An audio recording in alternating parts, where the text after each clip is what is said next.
지난주일 찬양 예배 드렸던 게 엊그제 같은데 또 그런 시간을 갖고 싶은데 벌써 이렇게 시간이 지나서 주일이 되었습니다. 지난 주간에 다들 좋은 시간 되셨기를 바랍니다. 그래서 제가 신학교 다닐 때 교수님이 왕기야 너는 다윗의 물맷돌을 갖고 있잖아. 그래 네가 갖고 있는 걸로 해. 그랬을 때는 좀 이제 아무래도 찬양 파트도인 것 같아요. 그러니까 그러니 말씀이 부족하니 더 말씀을 더 하려고 했던 것이고. 그러나 강점으로 일하는 것이 우리의 삶에 유익하다고 생각합니다. 다 여러분들이 잘하시는 걸로 그렇게 살아가고 계시잖아요. 그래서 우리 교회가 할 수 있는 일들을 계속해서 해 나가면서 또 하나님께 쓰임 받기를 원합니다. 또 여러분들도 다 그런 사역에 동참하시기를 원하고요. 음악뿐만 아니라 또 우리 최 집사님 하나님 보내주셨는데 또 최 집사님이 또 연극도 하십니다. 그래서 제가 그 선곡을 보고 깜짝 놀라서 그 다음 날부터 조금 더 친하게 지내기로 마음을 먹었어요. 그래서 그 전에는 되게 조심스럽게 다가갔는데 연극하시니까 그래서 우리 11월 21일 날에는 또 이 장소 말고 요 반대편 장소에서 모든 지역 분들 목사님도 또 초대해서 좋은 선곡으로 하나님 앞에 올려드리기를 원합니다. 어떠한 방식으로든 어떠한 또 방법으로든 오직 주님만 드러나기를 축복합니다. 또 여러분에게 주신 하나님의 은사와 또 부르심으로 그렇게 하나님을 증거할 수 있는 삶을 살아가실 수 있기를 주의 이름으로 축복합니다. 요한복음 말씀을 우리가 공부하고 있는데요. 13장부터 17장까지를 다락방 강화 이렇게 이제 부르기로 동의가 되었습니다. 그래서 13장부터 16장까지는 예수님의 이제 십자가 달려 돌아가시기 전에 제자들에게 마지막 고별 설교를 하시고요. 17장은 예수님의 기도가 나옵니다. 이 기도를 또 대제사장적 기도라고 얘기를 합니다. 그 내용을 보면 예수님이 이 땅에 왕으로 오시고 제사장으로 오셔서 정말 헌신하시고 자기 몸을 드리시기까지 그 역할을 감당하셨기 때문에 그 예수님의 기도의 성격을 대제사장적 기도다 이렇게 우리가 정리하고 있습니다. 예수님의 이 기도는 크게 세 부분으로 나눌 수 있는데요. 오늘 우리가 읽었던 1절부터 5절까지의 말씀은 그 첫 번째 파트입니다. 예수님 자신과 성부 하나님의 영광을 위한 기도를 먼저 주님이 들으십니다. 그리고 6절부터 19절은 다음 주일 본문인데요. 이때는 제자들을 위해서 예수님이 중보하시는데 그 제자들을 위해서 기도하시는 내용의 핵심은 제자들을 지켜주십시오. 믿음도 지켜주시고 지켜달라는 주님의 기도입니다. 마지막 부분 20절부터 끝절 26절은 아직 태어나지 않은 자들까지 포함한 오늘날의 미래의 성도들을 위하여 예수님께서 드리는 기도입니다. 이때의 예수님의 기도의 주제는 하나됨입니다. 주님은 이 세상을 위해서 하시는 이 대제사장적 기도를 오늘 우리가 그 첫 번째 파트를 살펴보면서 우리에게 주시는 은혜를 함께 나누기를 원합니다. 1절 말씀 우리 그런 의미에서 다시 한번 읽어보겠습니다. 시작. 예수께서 이 말씀을 하시고 눈을 들어 하늘을 우러러 이르시되 아버지여 때가 이르렀사오니 아들을 영화롭게 하사 아들로 아버지를 영화롭게 하게 하옵소서. 예수님께서 제자들에게 중요한 말씀들을 많이 하신 다음에 이 기도를 드리고 계십니다. 십자가의 고난을 받으시기 하루 전날임에도 불구하고 예수님께서는 너희들이 서로 사랑해야 된다 하는 새 계명을 주셨고 또 내 아버지 집에는 거할 곳이 많다. 너희 근심하지 말아라. 나를 믿으니 또 하나님을 믿어라. 그렇게 하나님 나라의 처소에 대한 약속도 주셨고요. 보혜사 성령의 파송 또한 약속해 주셨습니다. 예수님의 십자가의 죽음 이후에 부활과 승천이 있을 것을 말씀하시면서 세상에 대한 승리에 대한 선포든 제자들에게 많은 말씀을 주신 것은 그만큼 떠나가시기 전에 정말 내가 너희들을 사랑했다 하는 것을 확인시켜 주시는 것이고 그들이 앞으로 감당해야 될 많은 사명들이 있음을 보여주시는 내용들입니다. 이러한 많은 말씀을 하신 후에 주님은 기도하세요. 그 기도의 시작은 십자가 사역을 통한 예수님과 성부 하나님의 영광입니다. 주님의 기도의 시작이 어떻게 되는가 보니 아버지여 이렇게 시작합니다. 예수님께 있어서 하나님은 가장 친밀한 관계에 있는 분이셨습니다. 그래서 아버지의 뜻을 알고 그 뜻대로 드리는 기도는 주님의 기도는 언제나 응답이 되었죠. 예수님께서는 우리들에게도 기도의 모범을 보여주시면서 하늘에 계신 우리 아버지요 라고 부르며 기도를 시작하라 이렇게 가르쳐 주셨습니다. 예수님께서는 하늘과 땅의 모든 위임을, 권세 다 위임을 받으셨음에도 불구하고 아들 대신 예수님 마음대로 모든 일을 처리하지 않으시고 언제나 아버지의 뜻을 구하였습니다. 그것이 예수님의 기도였습니다. 주님은 아버지여 이렇게 부르시고 난 다음에 때가 이르렀다 하는 말씀을 하세요. 이 때는 십자가의 때, 고난의 때입니다. 십자가의 그 달리는 때조차 그 기한을 정하시는 분은 누구세요? 우리 하나님 아버지세요. 하나님은 다 알고 계세요. 주님도 이에 관한 모든 것을 다 알고 계셨습니다. 삼위일체 하나님은 모든 말씀과 모든 사역에 대해서 공유하시고 모든 지식을 함께 나누시기 때문입니다. 주님의 기도를 보시면 아들을 영화롭게 해주십시오 라고 기도합니다. 그런데 여러분, 죽음이 어떻게 영광이 될 수 있겠습니까? 십자가의 고난이 어떻게 영화로운 일이 될 수 있겠습니까? 고통이며 죽음이지 않습니까? 아들이 영화롭게 되는 것은 십자가를 통해서 죄와 사망에서 신음하던 영혼들이 새 생명을 얻게 되기 때문입니다. 이렇게 예수님께서 영화롭게 되시는 것은 결과적으로 우리 하나님 아버지를 영화롭게 하는 일이 되는 것이죠. 왜냐하면 예수님의 십자가를 통해서 하나님은 구원받은 사람들로부터 영광을 받으시고 오늘 우리가 믿음을 가지고 모든 영광 받으소서 찬양을 했던 것처럼 그 십자가의 구속의 은혜를 경험한 자들이 예배하고 찬양할 때 누가 영광 받으세요? 하나님이 영광 받으세요. 그래서 이거는 귀한 일이 되는 것이죠. 그래서 십자가는 아픔이고 순환이고 죽음이지만 인류의 모든 죄를 다 사하시고 부활과 승천이 있기 때문에 믿음의 눈으로 바라볼 때 그것은 영광이 됩니다. 주님의 기도 시작 부분에서 우리가 먼저 깨닫는 것이 있습니다. 하나님의 때가 있다는 것을 우리가 알아야 됩니다. 그 하나님의 때 앞에서 저와 여러분이 할 수 있는 것은 무엇일까요? 순종밖에 없다는 것을 믿으시기를 바랍니다. 아멘. 그래서 때를 따라 순종할 때 누가 영광 받으세요? 하나님이 영광 받으세요. 주님이 말씀하신 때는 하나님이 정하신 때가 이르렀다는 거예요. 나는 하나님 아버지의 뜻을 따라 준비가 되어 있다는 것이죠. 사실 예수님은 언제나 하나님 아버지의 뜻에 자신을 철저하게 복종시키셨어요. 겟세마네 동산 기도에서도 내 원대로 마시고 아버지 원대로 하십시오. 그게 기도다라는 걸 또 보여주는 것이죠. 주님의 삶은 복종 그 자체였어요. 어느 것은 따르고 어느 것은 안 따르고 그렇게 취사선택하는 것이 아닙니다. 무조건 하나님 아버지의 뜻을 따르는 것이죠. 그래서 예수님에게 있어서 하나님의 뜻은 전적인 순종의 대상이었어요. 그러므로 우리가 예수님을 믿는 사람들로서 하나님의 뜻에 대해서 우리 믿음 생활의 반응이 어떠해야 되는지 배우게 됩니다. 그것은 바로 온전한 순종입니다. 99% 순종할지라도 1% 그 나의 빗나간 생각 때문에 그르칠 때가 많습니다.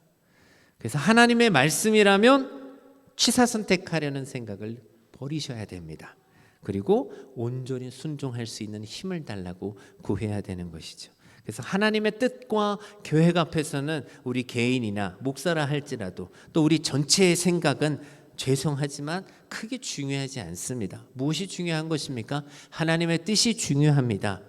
기분이 별로일 수도 있겠지만 우리 하나님이 완전하신 분이시니 완전하신 하나님이 불완전한 우리들에게 말씀하실 때 언제나 우리는 그 뜻을 따라 순종해야 되는 것이죠. 하나님의 뜻이 여러분의 삶의 최우선이 되기를 주의 이름으로 축복합니다. 아멘. 그래서 교회된 우리가 마음을 모아서 어떤 일을 하는 도중이라도 시간이 지나서 이거 하나님의 뜻이 아니었던 것이 밝혀질 때는 그때는 잘못했구나 하고 돌이키고 내려놓는 것이, 스탑하는 것이 잘하는 것입니다. 그때는 하지 않는 것이 잘하는 겁니다. 그것이 순종입니다. 우리가 믿음 갖고 있으면서도 흔히 범하는 잘못이 크게 두 가지로 요약됩니다. 하나는 어떤 일을 결정하고 추진할 때 하나님의 뜻을 묻거나 확인하지 않는 것이죠. 다른 다른 하나는 하나님의 뜻임이 분명합니다. 하나님의 뜻임을 알면서도 현실적인 요구에 그것을 외면하고 마는 것입니다. 그래서 여러분 어떤 사람이 믿음 좋은 사람입니까? 이 두 가지를 잘 구별할 수 있는 사람입니다. 여러분들이 그런 사람 되기를 바랍니다. 주일에 비가 오나 눈이 오나 주일은 하나님 예배해야지 이렇게 말할 수 있는 사람, 저는 개인적으로 믿음 제일 좋은 사람이라고 생각합니다. 예배는 선택의 문제가 아닙니다. 순종의 문제지요.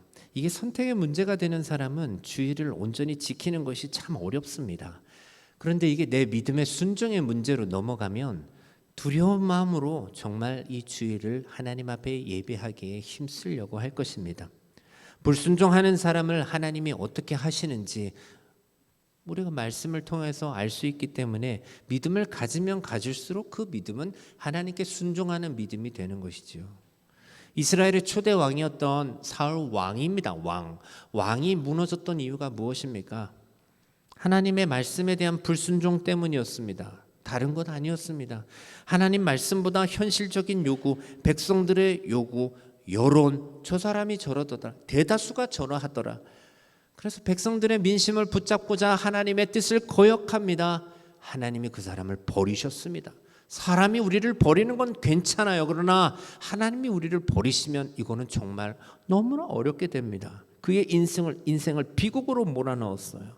왜? 하나님이 그 사람을 왕으로 세우셨거든요. 그래서 하나님이 사울 왕을 세운 것을 내가 후회한다. 그렇게 하나님의 마음을 비치기도 하셨습니다. 아말렉 족속을 진멸해라. 첫 전투는 나의 것이다. 내 것이다. 다 내게 바쳐라 말씀하셨어요. 근데 살찌고 보기 좋고 통통하고 요건 조금 데리고 있어야 되겠다 해서 남겨둡니다. 악어강도 살려둡니다. 말씀을 따르지 않습니다. 자기 생각에는 하나님의 뜻이 불합리해 보입니다.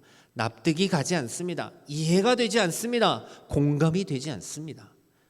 불순종합니다. 제사는 제사장이 있어야만 제사장을 통하여 제사를 드릴 수 있었어요. 급하다고 자기가 제사를 드립니다. 그 또한도 불순종입니다. 그래서 우리는 하나님의 말씀이라면, 특별히 그 말씀을 나에게 명하셨다면 이것은 절대 선택의 요구가 되어서는 안 됩니다. 순종만이 요구된다는 것을 이 아침에 꼭 기억하실 수 있기를 바랍니다. 그 사람이 하나님께 영광을 돌려드리게 되는 것이죠. 하나님의 뜻을 따라 살아간다는 것은 수많은 사람들이 나를 지지하는 것보다 더 귀하고 위대한 일입니다. 그래서 아까 말씀드린 대로 이해가 되지 않는데 그럼에도 불구하고 순종하십시오. 주의 말씀이라면 따라야 됩니다. 그 따르기 위해서는 믿음의 동력이 필요한 것이죠. 그래서 저는 마리아의 고백을 참 귀하게 생각합니다. 정혼하지 않은 여인이었습니다. 성령으로 잉태하여 아이를 낳게 된다고 합니다. 전혀 100% 이해가 되지 않습니다. 그러나 이 마리아가 어떻게 고백합니까? 주의 여종이오니 말씀대로 내게 이루어지이다. 아멘. 아멘. 말씀대로 내게 이루어지는 삶이 가장 복된 삶 아니겠습니까? 내 뜻이 이루어지이다. 그거 누가 인정해 줍니까? 그거 네 뜻이지. 그렇게 되는 거예요. 여러분, 적은 떡과 물고기를 내어 드릴 수 있는 것도 순종이었죠. 그때 하나님이 역사하시는 것을 보게 됩니다. 주님이 우리 교회 성도들의 순종의 믿음을 통하여 큰 역사를 이루어 가실 줄로 믿습니다. 아멘. 그 다음 2절부터 4절까지의 내용을 보시면 두 번째 이제 기도 파트로 넘어가는데요. 구원에 관계된 중요한 말씀을 알려주십니다. 2절 말씀 우리 함께 읽습니다.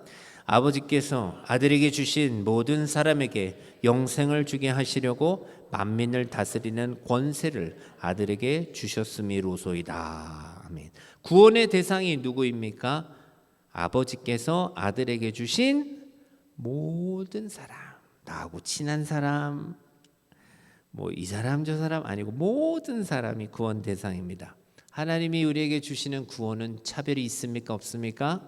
차별이 없습니다. 구원의 내용은 무엇입니까? 영생입니다. 모든 사람에게 영생을 주게 하시려고. 이게 좋은 걸까요? 나쁜 걸까요? 좋은 겁니다. 영생은 조엔 아이오니온이라고 헬라어는 기록되어 있습니다. 이 문자적 개념을 보면 생명이 지속되는, 영원히 지속된다는 시간적인 측면을 말하는 조엔과 더불어 하나님과 함께하는 좋은 삶, 행복한 삶, 복된 삶이라는 질적인 측면으로서 아이오니온, 이게 공통적으로 포함되어 있어요. 그래서 예수를 믿고 살아가는 사람들이 받는 보장은, 그 영생의 내용은 하나님 나라에서 행복한 삶을 영원히 사는 것입니다. 3절은 영생에 대한 영적 의미를 알려주세요. 읽어봅니다. 시작. 영생은 곧 유일하신 참 하나님과 그가 보내신 자 예수 그리스도를 아는 것이니이다. 아멘. 이게 사람이 추구해야 될 최고의 가치입니다. 주님은 하나님과 예수님을 아는 것이, 그것이 이터널 라이프다 라고 말씀하세요. 왜? 우리 예수님을 믿어야 영생을 얻을 수 있기 때문에. 단순히 지적으로 아는 것이 아니라 친밀한 관계를 의미하는 겁니다.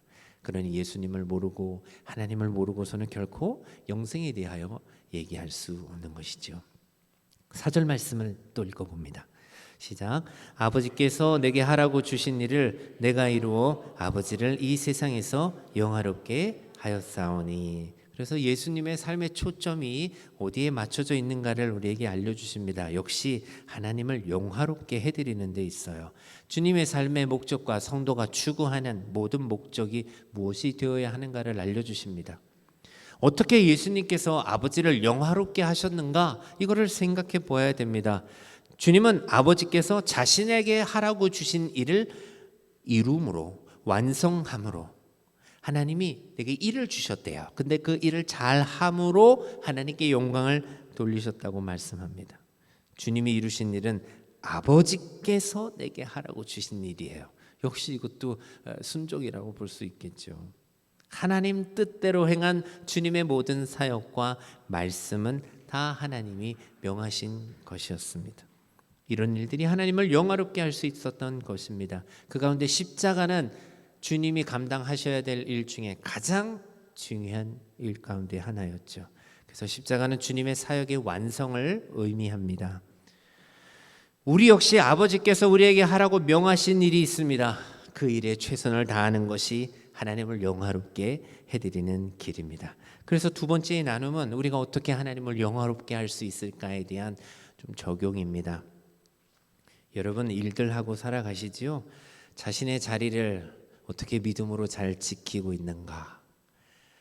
이게 중요합니다. 예수님은 하나님께서 하라고 주신 일을 잘 완수하심으로 하나님을 영화롭게 하셨다고 말씀하세요. 그래서 우리도 그냥 사는 것이 아니라 어디에 힘을 쓰고 무엇을 해야 하는지 그것을 깨달아야 됩니다. 우리의 삶을 통하여 추구해야 될 것이 바로 하나님의 영광이기 때문입니다. 고린도전서 말씀은 너희가 무엇을 하든지 먹든지 마시든지 다 하나님의 영광을 위하여 하라, 이런 말씀을 하세요. 그런데 그 일을 잘 하기 위해서는 우리의 믿음을 가지고 우리 현재의 자기 자리를 잘 지켜야 돼요. 우리 모두는 삶의 자리가 있습니다. 스스로 노력해서 만든 자리도 있고 또 좋은 사람들을 통해서 내가 선택한 것은 아니지만 자연스럽게 인도함을 받아서 만들어진 자리도 있을 것입니다. 어떠한 자리든 우리가 잊지 말아야 될 것은 하나님이 그것을 저와 여러분에게 정해 주셨다는 것입니다.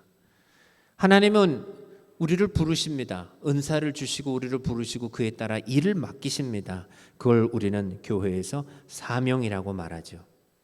하나님께서 우리를 택하셔서 세우신 목적은 이 사명을 감당하게 하기 위함입니다. 그래서 누구든지 하나님을 기쁘시게 해드리려면 내가 받은 사명이 무엇인지 알고 그 사명에 충실해야 됩니다. 마태복음 20장에는 포도원 주인과 품꾼의 비유 얘기가 나옵니다. 포도원 주인이 이른 아침에 장터에 나간 이유는 무엇일까요? 포도원에 들여보내서 일을 시킬 일꾼을 찾기 위해서였어요. 일할 사람을 찾기 위해서였어요. 그래서 부르는 것이죠. 직업이 없어서 노는 사람들이 단순히 불쌍해서 나가 주인이니까 구제하려고 동정심 때문에 그들을 구한 것이 아닙니다. 포도원에 할 일이 많아서 일꾼을 부른 것이죠. 우리 성도들의 삶은 하나님께서 이 세상에서 선택하셔서 포도원에 들여보낸 일꾼입니다. 우리는 다. 그래서 누구를 위해 무엇을 위해 힘써야 하는지 바르게 알고 충성스러운 삶을 살아야 됩니다. 고용된 일꾼이 자신의 직무를 소홀히 하면 세상에서도 파이어 당합니다. 제가 집 앞에 맥도날드를 자주 가서 커피 마시면서 한 2시간씩 사무실을 쓰는데 열심히 일하던 친구가 안 보여서 어디 가냐 했더니 파이어라고 얘기를 하더라고요. 맥도날드에서도 일 못하면 며칠 사이에 사라지는 것입니다. 하나님이 우리에게 믿음을 주시고 영적인 은사를 주셔서 귀한 은혜의 삶을 살면서 사명을 감당하라고 하셨는데 우리가 하나님의 뜻에 합당하게 살지 못하면 사울왕처럼 내가 너를 택하고 너에게 그 많은 은사를 준 거 내가 후회한다 이렇게 말씀하시지 않을까요? 그러므로 우리는 하나님 앞에 오늘도 충성스러운 삶을 살아가야 되는 것입니다. 우리가 목적을 잃어버리면 하나님이 내 삶을 주셨는데 하나님이 주신 목적을 잃어버리면 우리는 삶의 의욕을 잃어버립니다. 죽고 싶지만 떡볶이는 먹고 싶어. 글 써서 베스트셀러 됐으면 열심히 살아야 되는데 지난주에 또 세상 떠났다는 이야기를 듣습니다. 많은 사람들이 성공하고 돈도 많이 버는데 스스로 생을 마감합니다. 왜 그런 일이 일어납니까? 하나님이 주신 목적과 방향이 아니기 때문이라고 저는 생각합니다. 너무 안타깝습니다. 많이 있으나 적게 있으나 건강하나 건강하지 못하나 하나님이 나를 부르시고 하나님 안에서 내 소명을 확인한다 그러면 정말 죽기까지 우리는 충성하는 것밖에 없는데 방향을 잃어버리니 살 의욕이 없는 거예요. 너무나 안타깝습니다. 젊은이들이 왜 그래야 됩니까? 여러분, 하나님은 우리에게 할 수 없는 일을 주시지 않습니다. 우리를 다 아세요. 다 아셔서 그거에 맞게 은사도 주시고 물질도 주시고 건강도 주시고 능력도 주세요. 그럼 그 받은 것을 가지고 어떻게 하나님께 영광을 돌려드릴 수 있을까? 누구나 다 성공적으로 일할 수 있습니다. 달란트 비유에 나오는 세 사람이 우리에게 그 자리를 어떻게 잘 지켜야 하는 것인가 보여주는 중요한 비유입니다. 두 사람은 자기 자리 잘 지킵니다. 받은 거대로 2달란트 받으면 2달란트 받은 대로 5달란트 받은 사람은 5달란트 받은 대로 비교하지 않습니다. 나는 왜 하나만 줬습니까? 나는 왜 2개만 줬습니까? 다른 사람 비교하지 않습니다. 하나님이 내게 주신 것을 가지고 그것만 소임을 다하면 되는 거예요. 2달란트 받은 사람은 2달란트만 남기면 칭찬을 받는 거예요. 5달란트 받은 사람은 더 많이 수고해야 돼요. 그러니 비교할 것도 없어요. 중요합니다. 그러나 자기 자리를 지키지 못하고 일하지 않으면 주인 뜻을 무시하는 거죠. 내 마음대로 하는 거죠. 다 잃고 말았습니다. 여러분의 가정에서, 여러분의 학교에서, 여러분의 일터에서 그 자리가 하나님이 명하신 자리임을 우리가 오늘 다시 한번 기억하고 그 맡은 자리에서 어떻게 하나님을 기쁘게 해드릴 수 있을까? 그 초점을 잘 맞추실 수 있기를 주의 이름으로 축복합니다. 이 자리가 그럼 하나님이 명하신 자리인지 아닌지 우리가 어떻게 알 수 있을까요? 아까도 말씀드린 고린도전서 10장 31절 말씀을 한 번만 여러분들이 생각하셨으면 좋겠어요. 무엇을 하든지 먹든지 다 하나님의 영광을 위하여 하라고 성경은 말씀을 합니다. 그래서 이 말씀대로 내가 지금 이거 하고 있는 것이 하나님께 영광이 되는 거 아닌가 그것을 보면 알 수 있어요. 모르면 저에게 물어보시든지 우리 장로님에게 여쭤보시면 답을 해주실 거예요. 하나님, 제가 크게 벌어서 나중에 선교하겠습니다. 그때 하나님 영광 받아주십시오 라고 말은 하는데 정작 하는 일은 캄보디아 시아누쿠빌에서 보이스 피싱으로 다른 사람 사기를 쳐서 돈을 많이 벌어들인다면 당연히 그런 자리는 망해야 될 자리가 되는 것이죠. 그런 자리에서는 충성하면 안 됩니다. 빨리 도망쳐 나와야 됩니다. 여러분들이 하는 일이 하나님의 영광을 위하는 일이라면 우리는 충성해야죠. 그러나 그 자리가 하나님의 영광을 가리운다면 얼른 도망가야 됩니다. 여러분의 자리를 통하여 하나님을 영화롭게 하실 수 있기를 주의 이름으로 축복합니다. 마지막 5절 보겠습니다. 아버지여, 창세전에 내가 아버지와 함께 가졌던 영화로서 지금도 아버지와 함께 나를 영화롭게 하옵소서. 주님은 대제사장적 기도를 시작하시면서 계속 하나님의 영광을 말씀을 하고 계십니다. 이 말씀은 예수님이 하나님과 동일하신 분이라는 것을 보여주는 명백한 증명이 되는 구절입니다. 우리 예수님이 2000년 전에 오셨다고 육신의 몸으로 그렇게 말은 하지만 이미 창세전에 말씀과 함께 하나님과 함께 계신 제2 성자 하나님이심을 믿으시기를 바랍니다. 우리가 삼위일체 하나님을 믿잖아요. 이 세계가 생겨나기 전부터 우리 예수님은 함께 아버지와 계셨던 분이시지요. 천지와 만물이 존재하기 전부터 계셨던 분이십니다. 이거 우리가 알 수 없는 시간이에요. 모세는 이것을 시편 말씀에 영원부터 영원까지 이렇게 표현했습니다. 그래서 이 말씀을 통해서 우리가 깨닫는 것은 주님은 영원하신 분이시라는 거예요. 시작도 없으시고 끝도 없으신 분이에요. 그래서 영원자라고 부를 뿐입니다. 그래서 예수님이 이 땅에 오셔서 아브라함이 나기 전부터 내가 있었다라고 얘기했을 때 유대인들이 돌을 던질라 그랬습니다. 예수님의 영원성에 대해서 무식했기 때문입니다. 예수님은 시간을 초월해서 존재하시는 하나님이십니다. 하나님 아버지께서 계획하신 바를 이루시기 위해서 잠시 우리에게 이 시간 속에 주님이 들어오셨던 것이지요. 그러나 주님은 여전히 영원이라는 본질을 갖고 계십니다. 마지막 세 번째 적용입니다. 그 영원이라는 시간 속에서 계시는 그 예수님이 모든 것의 출발점이 되신다는 거예요. 모든 것의 시작이 되시는 그 예수님을 믿고 여러분의 삶도 그렇게 시작할 수 있기를 바랍니다. 예수님이 하나님과 가지시는 특별한 관계는 창세전에 아버지와 함께 영광 중에 계셨다는 것입니다.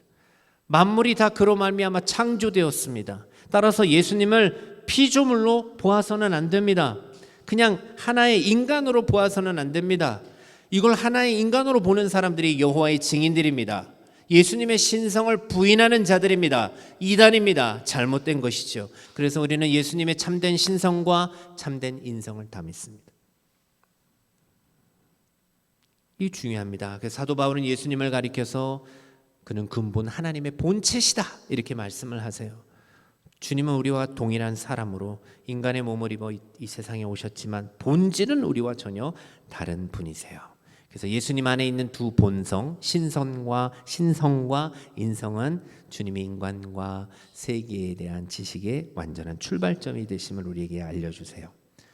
기계는 그것을 만들고 설계한 사람이 가장 잘 알 것입니다. 그래서 매뉴얼을 봐야죠. 사람과 세상 역시 똑같습니다. 이 모든 것을 존재하게 하신 하나님께서 우리를 지으시고 우리에게 매뉴얼을 주셨습니다. 그 매뉴얼이 무엇입니까? 한나 자매, 매뉴얼이 성경입니다. 그러니 성경을 모르고선 하나님을 알 수도 없고 인간을 알 수도 없게 되는 것이죠.